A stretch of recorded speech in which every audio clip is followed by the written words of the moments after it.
Hey friends, hey family, welcome back to the channel. If you're new here, my name is Crystal Blue. I do Christian content and I also do what's called the Word of the Day. I also have videos and shorts of me and my family having fun together, and I also have inspirational shorts. So if you like what you see in here, don't forget to like, subscribe, and share. For those of you returning, welcome back. It is Thursday, or as my sister-in-law calls it, Friday Junior. We're almost there, so hang in there. So today we're going to be reading from one of the lesser known books, a book that I don't really read from that much, I'll admit, which is the book of Titus. I've probably only read a handful. I can count on my one hand how many, scriptures I've read from Titus. But we're going to be reading from the second chapter of Titus, and it's going to be verses 11 through 12.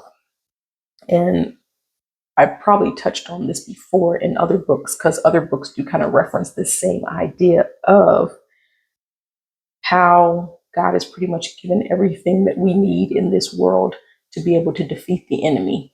So again, I'm going to read it's in the book of Titus, chapter 2, verses 11 through 12, and it reads, "For the grace of God has appeared that offers salvation to all people.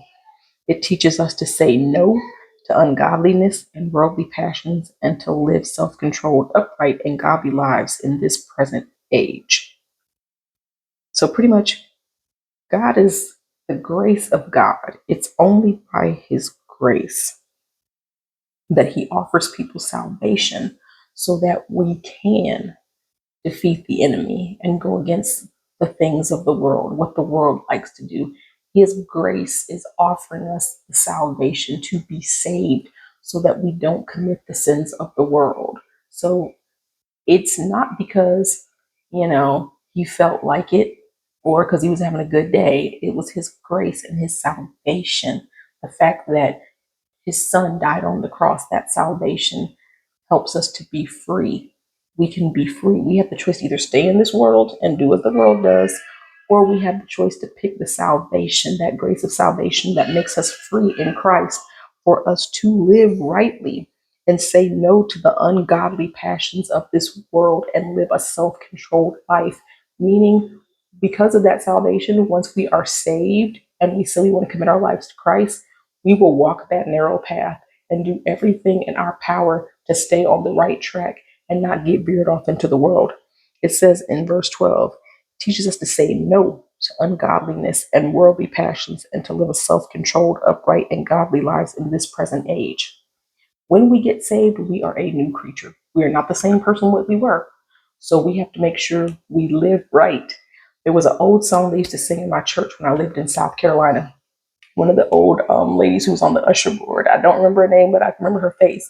And the song that they used to sing is, "If you live right, heaven belongs to you." And I can just hear her singing that now. If you live right, heaven belongs to you. And this is what this is saying. Because of the grace and the salvation that has been given to us, if we live right, heaven will belong to us. And we will be able to defeat these demonic principalities and fight these with prayer and reading the word and just doing what we need to do. And we won't be tempted by the things. Obviously, the devil is going to tempt us. Our flesh is going to want to do things, and the spirit is fighting the flesh. Constant battle. We talk about this all the time. It's a constant battle, back and forth, back and forth. But we need to remain steadfast and stay in the race.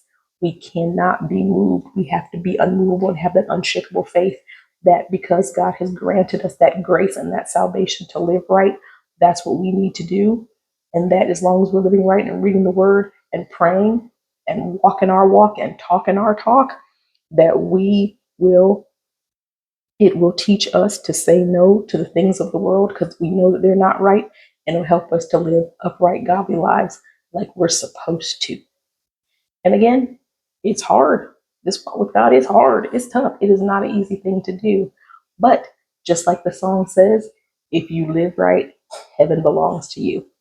All right. I hope this blessed you guys. Again, I read from the book of Titus, chapter 2, verses 11 through 12. Like I always say, don't take my word for it. Read it for yourself. I love you guys, and Lord willing, I'll see you guys tomorrow. Bye bye.